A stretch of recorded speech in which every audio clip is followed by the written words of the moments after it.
आपने देखा कि किसी छोटी कास्ट के व्यक्ति ने कभी किसी ब्राह्मण को मारा हो कि साले तू नीच है। अच्छा, अगर बुलडोजर से क्रांति आती तो मेरे समझ में ये नहीं आ रहा कि जितने भी आपने बुलडोजर चलाए हैं वो बुलडोजर एक भी ब्राह्मण के घर पे क्यों नहीं चला? क्या भ्रष्टाचारी बीजेपी में नहीं है?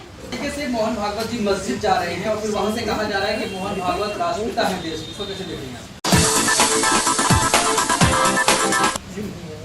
देखिए, फिर तो राष्ट्रपिता गांधी जी नहीं रहे, इसका मतलब क्या हुआ? गांधी जी कहाँ चले? गांधी जी को फिर राष्ट्रपिता कहने के वाले लोग क्या करेंगे? मतलब जो देश का नोट भी राष्ट्रपिता गांधी जी के नाम से चलता हो, अगर हम अभी लेने जाएं तो कोई सब्जी भी नहीं मिलेगी एक टाइम की बिना गांधी जी के नोट के, बिना राष्ट्रपिता के। तो अब नए राष्ट्रपिता का फिर ये कौन से नोट पर रहेंगे? अब राष्ट्रपिता तो हमारे जो थे वो गांधी जी थे और गांधी जी हैं, वो नोट पर चलते हैं। तो अब नए नए कभी राष्ट्रपिता आ जाते हैं, कभी राष्ट्रमाता आ जाती हैं, कभी राष्ट्र इनकी क्या कहते हैं, क्या बताऊं कि अब कुछ शब्द ऐसे होते हैं जो इनकी भावनाएं आहत कर सकते हैं, लेकिन वो सच से आहत जल्दी हो जाते हैं। तो ये तो समय समय पर बाप बेटे को जन्म करता है, लेकिन ये भक्त तो पिता ही जन्म कर लेते हैं, पिता को जन्म दे देते हैं। अभी तक प्रोसेस ये रहा है कि बाप जो है बेटों को जन्म देता है, बच्चों को जन्म देता है, लेकिन यह भक्त पिता को जन्म दे देते हैं, तो उल्टा प्रोसेस कर देते हैं। तो ये तो कभी कुछ भी पैदा कर सकते हैं। इनके कहने में अगर हम जाएंगे तो मुझे लग रहा है कि देश की जनता को पूरी तरीके से पागल और गुमराह करने के नाम पर टूटे हुए।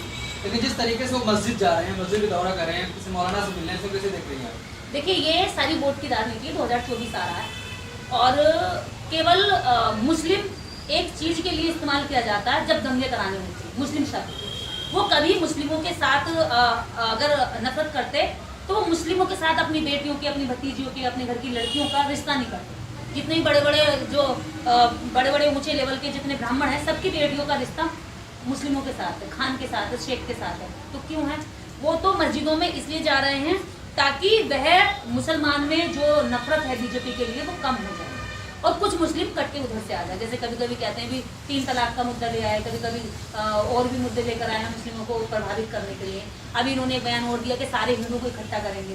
तो हिंदुओं को इकट्ठा अगर करना तो जातियां खत्म करो, मुस्लिमों को अगर इकट्ठा करना तो मुस्लिमों के प्रति जो नफरत आपने जमीन पर फैलाई है लोगों के बीच में, नागरिकों के बीच में, वो नफरत खत्म करो।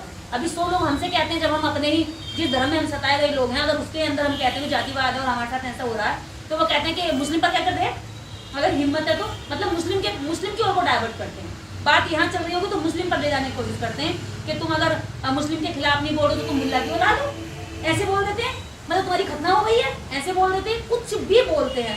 लेकिन अब वो जितने भी भक्त हैं वो क्या बोलेंगे? वो तो सर पीट रहे होंगे, हम तो इनके खिलाफ नफरत उगाते थे और हमारे जो मोहन भागवत जी मस्जिद में जाकर चादर चढ़ा रहे हैं। तो ये तो सारे उल्टा हो गया। अब उनके लिए तो बोलने कुछ रहा नहीं, छाती पीट रहे होंगे, क्योंकि नफरत करने के लिए उन्हें एक खिलौना मिला हुआ था। एक शब्द होता पाकिस्तान हिंदुस्तान और दूसरा शब्द होता मुसलमान और हिंदू। तो ये दोनों शब्द इनके लिए तो खत्म से हो जाएंगे। अब इस तरह इनकी राजनीति चलती थी और भक्तों के लिए तो यही था पूरे दिन बोलने को, भैया पूरा दिन यही काम। तो देखिए सोशल साइट पे पूरा दिन कि मुल्ले ये है, मुल्ले वो है। तुमने अगर हिंदू पर टिप्पणी कर दी, जातिवाद पर टिप्पणी कर दी, इसके अंदर होने वाले जो कहते हैं ना नासूर से खून बह रहा है, और हमने कह दिया कि भाई ये फोड़े में से खून बह रहा है, बहुत दुख रहा है और इससे हमारा समाज बड़ा तड़प रहा है और इतनी लंबा समय हो गया, कोई एक दिन का काम नहीं है और अभी आप इसे आगे भी रखना चाहते हो। तो कहते हैं मुसलमान से कुछ नहीं कहती। अरे मुसलमान ने कभी रिजर्वेशन का विरोध नहीं किया, मुसलमान ने कभी जाति आधारित शोषण नहीं किया, मुसलमान ने कभी पानी पीने पर मन नहीं मारा, मुसलमान ने कभी तुम्हारी शिक्षा में जाने का विरोध नहीं किया, कभी स्कूल जाने पर नहीं मारा। तो फिर उसका किस बात पे करें हम लोग? जिस तरीके से ईडब्ल्यूएस का रिजर्वेशन लाया जा रहा है उस पर क्या कहेंगे? देखिए, ईडब्ल्यूएस इनका जन्म जाति जो रिजर्वेशन उन्होंने पहले से ले रखा है ना, शर्मा वर्मा पांडे वांडे जितने भी इन्होंने जातियों का ले रखा है, ये केवल 3% है, 10% ले लिया और 48 घंटे में ले लिया। इसके लिए किसी भी नेता ने विरोध नहीं किया और ये संविधान के विरुद्ध में, क्योंकि रिजर्वेशन उन लोगों के लिए संविधान में कहा, उसकी परिभाषा ये है कि जो व्यवस्था में सताए गए लोग हैं, जो पीछे रह गए लोग हैं, जिनका प्रतिनिधित्व पूरा नहीं हो पाया है, उनको प्रतिनिधित्व पूरा करने के लिए रिजर्वेशन मतलब स्पेशल उनको सीटें दी जाए। लेकिन इन्होंने यहाँ पर ये जाति के आधार पर कब सताए गए? क्या आज तक कभी आपने देखा कि किसी छोटी कास्ट के व्यक्ति ने कभी किसी ब्राह्मण को मारा हो कि साले तू नीच है, कि तुझे मारेंगे तू मंदिर में नहीं घुसेगा? कभी किसी ब्राह्मण को मारते हुए देखा है? कभी किसी छोटी जो इन्होंने कहा है शूद्र ने, कभी दलित ने इनकी बेटियों के साथ रेप करके इस भावना से किया है कि तुम नीच हो क्योंकि तुम ब्राह्मण की बेटी हो? कभी ऐसी कोई घटना सुनी है? अगर SC/ST एक्ट आया, इसका मतलब SC/ST एक्ट की जरूरत क्यों पड़ी? क्योंकि उन लोगों को सताया गया। अगर ब्राह्मण सताया गया होता तो ब्राह्मण एक्ट बनता, SC/ST एक्ट नहीं बनता। क्योंकि जो सताए गए उन्हीं के लिए तो एक्ट बना गया, उन्हीं के लिए तो स्पेशल ऐप बनाएंगे कि भाई ये सताया गया इसीलिए बनाया। लेकिन अगर ब्राह्मण वाकई में शोषित था, पीड़ित था, वंचित था, उसके हक मारे गए, तो फिर ब्राह्मण एक्ट क्यों नहीं बना? और अगर इनके साथ ही होता है तो ब्राह्मण एक्ट की मांग करें, हम इनका साथ देंगे। अगर इनके साथ शोषण हो रहा पूरी तरह खड़ी ईमानदारी से, अगर इनके साथ कुछ होता है, निर्भया केस हुआ, पूरे देश के लोग खड़े हुए, सारे अम्बेडकरवादी खड़े हुए, सारे शूद्र खड़े हुए, दलित खड़े हुए। लेकिन जब शूद्रों की बेटी के साथ होता, दलितों की बेटी के साथ होता, तो ये एक लाइन लिख देते दलित की बेटी, लेकिन कई भारत की बेटी नहीं बन पाती, कई वो हिंदू की बेटी नहीं बन पाती। तो ये इनका जितना भी नफरत है, उस नफरत को बरकरार बनाए रखने के लिए नफरत भी फैलाना चाहते हैं और नफरत को ढक करके भाईचारा बढ़ा करके वोट भी छीनना चाहते हैं। लेकिन प्रधानमंत्री नरेंद्र मोदी बात करते हैं कि महिलाओं और बेटियों का सम्मान किया जाएगा, लेकिन फिर देश में एक तरफ लगातार ऐसी खबरें आती हैं जहाँ पर रेप की घटनाएं होती हैं। देखिए, ये जो कहते हैं ना उसको उल्टा करते हैं। ये सार्वजनिक रूप से कहते कुछ हैं और इंटरनल जो मीटिंग होती है वो कुछ और एजेंडे चलते हैं। वहीं लाल किले के प्रचीर से वो कह रहे हैं कि महिलाओं के लिए हम कुछ ऐसे शब्द दी जाते हैं जो ज़्यादा सम्मानित है, या हमने उनके प्रति जो इंटेंशन बनाई है वो गलत है, उनके लिए हम सम्मान रखना चाहेंगे। लेकिन उसी वक्त, उसी दौरान, उसी दिन 15 अगस्त को बिल्किस बानो के हत्यारे, बिल्किस बानो के रेपिस्ट और उस पूरे गोधरा कांड के हत्यारे जिन्होंने बच्चों तक को मारा, वो वहां से छूट जाते हैं और उनको मालाएं पहनाई जाती है, स्वागत किया जाता है। तो ये जो बोलते हैं उसको हमेशा अपोजिट करते हैं। ये देश के लोगों को समझना है। कह रहे हैं बुलडोजर से क्रांति आएगी, जिस तरह से चाहे मुसलमानों की बस्तियां हो या दलितों की बस्तियां हो, जो अवैध कहा जा रहा है कि अवैध नहीं, बुलडोजर चला जाता है, इसी बुलडोजर से क्रांति आएगी।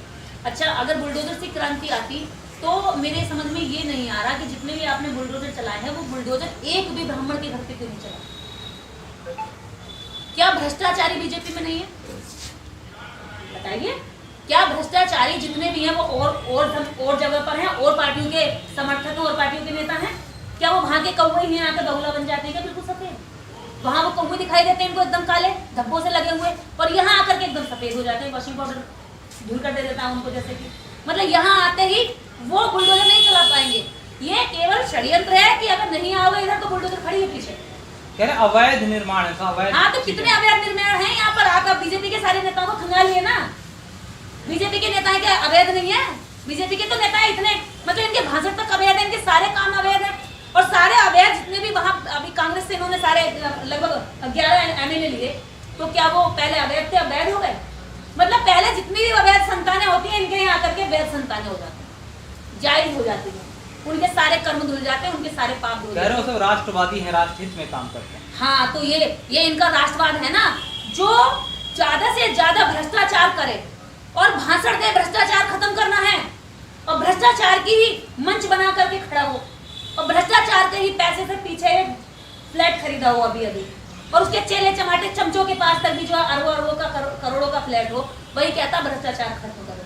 मुझे बताइए, ये सारे MP MLAs की सैलरी और इनकी जो पेंशन है उसके खर्चे के हिसाब से बताइए कि कितना खर्चा करते हैं? सारे खर्चे का इनका निकल के आना चाहिए कि महीने का आपका कितना खर्चा और महीने की आपकी कितनी मिलती है, और कितनी पेंशन है, कितने खर्चे आप करते हो, कितना आपको मिलता है। तो बताइए बीजेपी का, मैं तो कहती हूँ सभी पार्टियों को करिए, मेरे लिए कोई पार्टी बुरी नहीं, कोई पार्टी अच्छी नहीं, आप तो सभी पार्टी के MP MLA करिए, सभी नेताओं करिए, सारे मंत्रियों का करिए। अभी PFI एक संगठन है, उसका जांच हो रही है, ED और छापे पड़ रहे हैं। देखिए, जो इस देश के अंदर आवाज उठाएगा, जो विपक्ष बनने की कोशिश करेगा, जो सवाल खड़े करेगा, वो देशद्रोही कहलाएगा, उस पर LA से लग सकती है, उसको किसी भी समय गोली का भी शिकार होना पड़ सकता है। ये तो देश के अंदर समझना पड़ेगा लोगों को, और ये वही लोग बोल सकते हैं जो जानकर जोखिम उठाने की हिम्मत रखते हैं। यहाँ एक ऐसा माहौल बनाया जा रहा है कि बचपन में हमने भी सुना था, मम्मी कहती थी बेटा हुआ आ जाएगा सो जा, बेटा हुआ आ जाएगा सो जा, बाद में इतना वो हो गया कि हुआ आ जाएगा कहने से सो जाता है।